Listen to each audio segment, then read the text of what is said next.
Nikukaribishe sana katika video nyingine katika channel yetu pendwa ya Darky Scope. Kama unapenda matukio haya, hakikisha umesubscribe. Karibu. Tukio hili la kwanza litokea nchini Marekani, pembezoni mwa mji kidogo, ambapo kulikuwa na mama mmoja ambaye alikuwa akiishi na watoto wake. Lakini siku moja ambapo ilimlazimu kutoka nje kwa ajili ya kufanya mambo mbalimbali, wakati ambapo alikuwa akisubiri afunguliwe mlango arejee ndani, kitu cha kutisha kilionekana nyuma yake. There's like little mosquitoes. They're kind of going on me.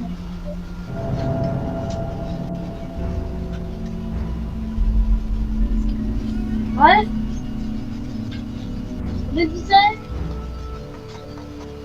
What did you say, Mommy? I didn't hear you. You gotta keep that open so it doesn't get all musty. Can't tell me to fuck it.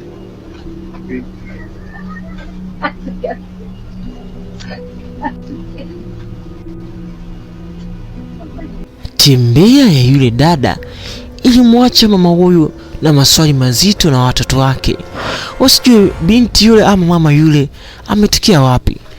Lakini baada ya udadisi, wengi wanasema mavazi aliyovaa ni kama nesi wa miaka 1950.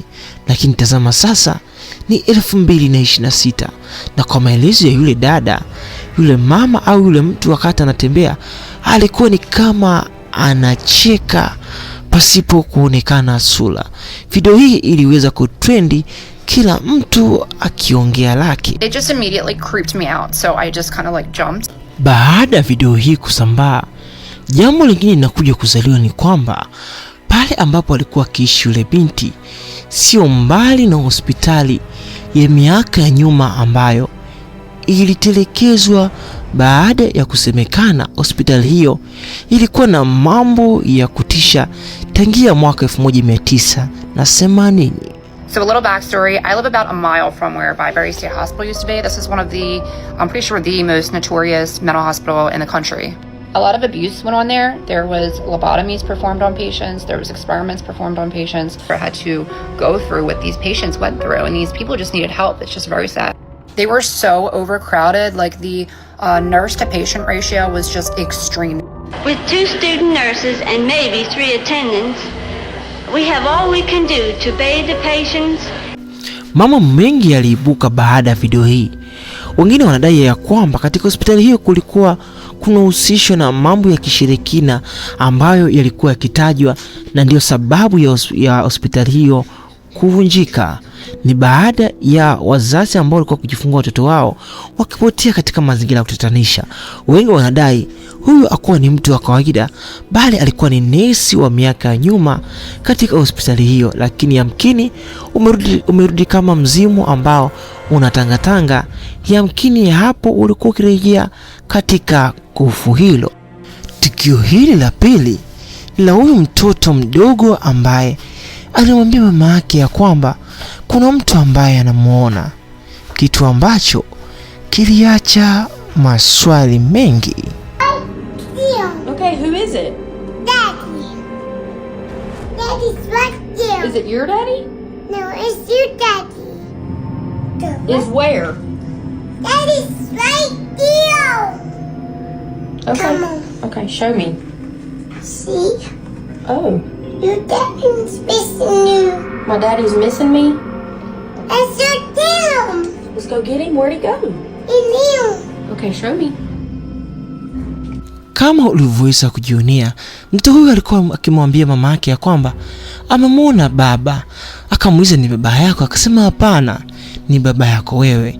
Sasa historia inaporudi nyuma ni kwamba baba yake yule mama alifariki akiwa na miaka 3 pekee, lakini mwanae anakuja kumwambia kwamba amemwona babu. Lakini natazama akachukua picha ya baba yake ya zamani na kumuonyesha, je, mtu ambaye umemwona anafanana na Evie. Tazama mtoto alichokisema. Yes? Yes, it looks like that. Daddy. Daddy. Daddy. Yeah? And Mabel, what does your ghost do? No. What did you say he gave you? Heart. A heart? Daddy. Daddy. Uh-huh. Daddy. Yeah. Baada ya siku mbili zilizofuata, mtoto yule alimfuata mamake na kumwambia ameona mtu wa ajabu. Just see me. What sees you? The ghost? What are you talking about? My mom.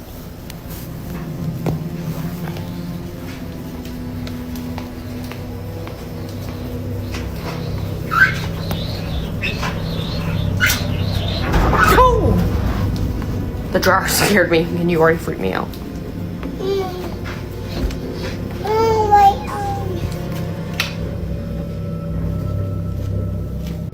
Alimwambia kwamba kuna mzimu ambao ameuona ndani ya kabati, lakini mama huyo alipoenda hakuweza kuona mtu yoyote.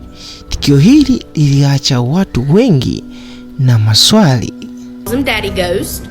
She's only had an experience like that 2 or 3 times. It doesn't happen often, but when it does, I try to capture it on video.